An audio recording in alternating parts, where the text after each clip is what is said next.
So how do we address strong AI from this perspective? How do we address it? Now, the previous slide assumes that strong AI, say it's a possibility, how could we respond? But now we're saying, and now we're questioning, is strong AI a possibility? And I would argue, of course not. And this is the consensus from my understanding and reading of philosophers of the mind, because there are problems for strong AI. The first problem is what you may know as the hard problem of consciousness. And there are two main questions concerning the hard problem of consciousness. And we're focusing on the second main question, which is, can inner subjective conscious experience arise from physical processes fundamentally? It's a fundamental question. So let's unpack the hard problem of consciousness. Now, the hard problem of consciousness, brothers and sisters, is concerned with the nature and source of our conscious experience. And by the way, conscious experience is also known as, or referred to as, phenomenal experience in the language of the philosophy of the mind. And the hard problem of consciousness raises two key questions. Number one, what is it like for a particular organism to have a phenomenal conscious experience? In other words, what is it like for a particular organism to have an inner subjective conscious experience? Okay, this is a very key question. In other words, what is the nature of someone's subjective conscious experience? And this is more of an epistemic question. There is a knowledge gap. I know what it's like for me to have a hot chocolate on a Sunday morning, but I don't know what it's like for someone else to have a hot chocolate on a Sunday morning. And even if I were to map out all the neurochemical firings in their brain and correlate it to that experience, it would still not give me that knowledge of what it's like for them to have a hot chocolate on a Sunday morning. Even if I know what it's like, it doesn't necessarily follow I know what it's like for them to have a hot chocolate on a Sunday morning, right? Even if I use words like sweet and creamy, these are just utterances that echo or describe my inner subjective conscious state. They're vehicles to meaning, and meaning is a representation of what's happening inside subjectively. So my understanding of creamy and sweet could be totally different to that person's understanding, even if they use the same descriptions when they're having a hot chocolate on a Sunday morning. So there is an epistemic gap, a knowledge gap, or what it's like for a particular conscious organism to have an inner subjective conscious experience.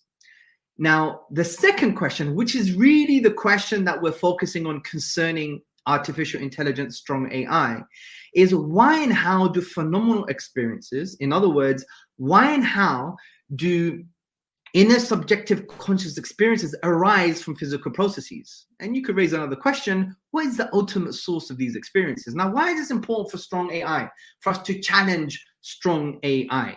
Well, it's important because strong AI is supposed to really be conscious. It has human cognition, and it has awareness, and it has inner subjective conscious states. If it has inner subjective conscious states, then how on earth can we explain that these inner subjective conscious states arise from some hardware and software, which are fundamentally physical processes? Because physical processes are blind and cold. And we're going to unpack that in a few moments. But considering the hard problem, the epistemic question, Professor David Chalmers, who's known to have propagated, he coined the term hard problem, or at least he was the one who popularized it. He says, the really hard problem of consciousness is the problem of experience. When we think and perceive, there is aware of information processing, but there's also a subjective aspect. What unites all these states is that there is something it is like to be in them. All of them are states of experience. If any problem qualifies as the problem of consciousness, it is this one. In this central sense of consciousness, an organism and a mental state is conscious if there is something it is like to be in that state. So he's really kind of summarizing the first question of the hard problem. Now, philosopher Torrin Alter, he's summarizing the second question, and the second question, by the way, is not an epistemic one, it's an ontological one. It's the source and nature of our inner subjective conscious experiences. And he says, how does my brain's activity generate those experiences? Why those and not others? Indeed, why is any physical event accompanied by conscious experience? The set of such problems is known as the hard problem of the consciousness. Even after all the associated functions and abilities are explained, why one might reasonably wonder why there is something it is like to see letters appear on a computer screen. So the main part of what he's saying is, why is any physical event accompanied by conscious experience? How does my brain's activity generate those experiences? Especially when we understand that physical processes are blind and cold. AI processes are blind and cold. The hardware is blind and cold, whether it's a computer, a chip, a robot. These are fundamentally based on physical processes. Now, from a philosophical naturalistic perspective, they are blind and cold. To say otherwise is to define philosophical naturalism in some other way, is to give it some kind of magical properties, which, from my understanding, no philosophical naturalist worth their salt would even mention such a thing. And we know physical processes, whether it's AI processes, a hardware, software, a program, a robot, a chip, whatever the case may be, the zeros and the ones, the electronic on-off switches, these are blind and cold. Zeros and ones are blind and cold, brothers and sisters, especially when we're talking about strong AI, because fundamentally strong AI can be reduced to zeros and ones, and they're blind and cold. And zeros and ones, by the way, are just the kind of electronic representation of an on and off switch. So these zeros and ones, these physical processes are blind and cold, meaning they do not have an intentional force directing them anywhere, and they are cold. They're not aware of themselves or aware of anything outside of themselves. So given the fact that the physical process, the zeros and the ones in the context of strong AI, and the phenomenal reality, meaning the subjective consciousness, the fact that we have awareness, are completely different, we can easily say, at least from a metaphysical point of view, our metaphysical intuitions tell us that they're not the same, they're totally different. So remember the key question that we want to refer to concerning the hard problem. Why and how do these phenomenal experiences, why and how does this awareness, why and how does this inner subjective conscious experience arise from physical processes?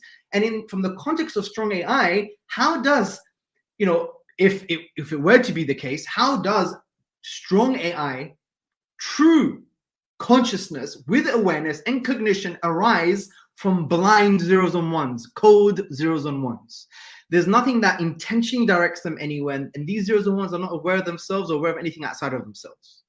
So to claim the more we know about these physical processes, the more we know about the computer system and the program, and the more we develop, from a knowledge perspective, to claim that is not going to give you knowledge about how inner subjective conscious experiences arise, because our metaphysical intuitions tell us that inner subjective conscious experience, awareness, cognition from a human point of view is totally different than blind physical processes in the context of strong AI, blind zeros and ones. So, to claim that if we know more about this physical stuff, we're going to know how it arises is false, because it's equivalent of saying knowing more about the wall in front of you will give you rise to knowledge about the moon. And we know that's not the case. We know that knowing more about the wall in front of you will not give rise to knowledge about the moon, because the wall and the moon are fundamentally different, just like inner subjective conscious experience are fundamentally different to blind physical processes and blind zeros and ones. Okay, so one would argue that strong AI, how could it ever be the case that fully conscious artificial intelligence can arise from non-conscious, cold, blind physical processes, blind zeros and ones? It doesn't make sense. It's like saying, let's believe in magic. That's what it's basically saying. And we know something cannot give rise to something if it does not contain it in the first place or have the potential to give rise to it. Something cannot give rise to something else if it does not contain it in the first place or have the potential to give rise to it. Likewise, blind cold zeros and ones do not have inner subjective conscious experience. How can they give rise to it? And blind zeros and ones, even if they causally they interact in causally complex ways, cannot give rise to inner subjective conscious experience from that perspective. Now, one would argue, well, you've made some broad claims here, but there are physicalist approaches in the philosophy of the mind that tries to explain consciousness. I agree. There's something like eliminative materialism, reductive materialism, functionalism, emergent materialism, strong emergent materialism, weak emergent materialism, and there are many other empirical theories that are based on these fundamental approaches to the philosophy of the mind. We don't have time to explain these, and they are not needed with regards to explaining strong AI and dealing with today's question. They're not needed. However, I will briefly introduce functionalism, which broadly speaking is the approach that underpins the computational approach to the mind, which is important for today's discussion. But if you want more unpacking concerning some of the statements I've just mentioned and unpacking of the kind of different approaches to the philosophy of the mind, the physicalist approaches at least, there is going to be a forthcoming seminar on the hard problem of consciousness, philosophical naturalism, theism, and the physicalist approach to the mind in detail, inshallah, okay? So functionalism, which really underpins the computational approach to the mind. So what is functionalism? Well, a functionalist basically defines consciousness as the functions or roles it plays emerging from a set of relations within an organism or within a system. It doesn't matter. It could be a lump of gray matter, or it could be a computer system. And really, these relations are what? It's a relations, or they are relations between inputs, mental states, and outputs. For example, I see my bus arriving, and that's the input. I experience the internal mental state of worrying or being anxious, I'm going to be late, which is the mental state. And then I run towards the bus stop, which is the output. So you see there is a relation between the input, the bus is arriving, the mental state, oh my God, I'm going to be late. And then I run towards the bus stop, which is the output. Now, what's very important to understand from a functionalist point of view, and this has been well understood if you read the works of Ned Block and others, you see that just because you could understand or figure out the relations between the input, the mental states, and the outputs, it doesn't mean that now you have knowledge of what it's like to be in a particular mental state, or what it's like for someone else to be in a particular mental state, which is really the first part of the hard problem of consciousness, or why these inner subjective conscious states or these mental states arise from physical stuff. It's just giving you an understanding of the relations between the input, the mental states, and outputs. It's not giving you an understanding of how these mental states, how this awareness, or how this inner subjective conscious reality arises from this kind of physical system. So it doesn't really address it at all. Functionalism doesn't address it at all. So just to give you another example, so I could understand, or I can understand, when someone sees a dangerous dog running towards them, which is the input, they would experience fear, which is the mental state, the inner subjective conscious state. Then they'll run for safety, which is the output. Now, just because I understand the relation between the input, dog running towards them, the fear, which is the mental state, and the output, which is running for safety, just because I understand that relation, it doesn't now make me understand what it's like for someone else to be in that conscious state, as we mentioned with the examples previously. But fundamentally, from the point of view of today's seminar, it doesn't give us any understanding or give us any explanation how these mental states arise from physical processes, how they arise from blind, cold physical processes. Just to remind you, blind meaning there is no intentional force directing this physical process anywhere. And these physical processes are not aware of themselves or aware of anything outside of themselves. And from the point of view of strong AI, fundamentally these zeros and ones, which are really a representation of an electronic on and off switch, they are not aware of themselves or aware anything. They're not aware of anything outside of themselves. And also, brothers and sisters and friends, there's no intentional force directing these zeros and ones anywhere or from that perspective, right? So that was the first main problem. It's the first main problem. It's the fundamental problem. The second part, the second question of the hard problem of consciousness, how does awareness, how does this mental state, how does this inner subjective conscious experience, how does this phenomenal state arise from physical processes when these physical processes are blind and cold? There are no intentional force directing them anywhere, and not aware of themselves and aware of anything outside of themselves. It just doesn't make any sense. Because remember, something cannot give rise to another thing if it does not contain it or have the potential to give rise to it. And these things, these physical processes, whether it's a computer system, whether it's reduced to the electronic version of on and off switch, the zeros and ones, these things are not, they don't have any intentional force directing them anywhere, and they're not aware of themselves or aware of anything outside of themselves. So how can you combine these things to produce something that has awareness? To make such a claim is like, I believe in magic, right?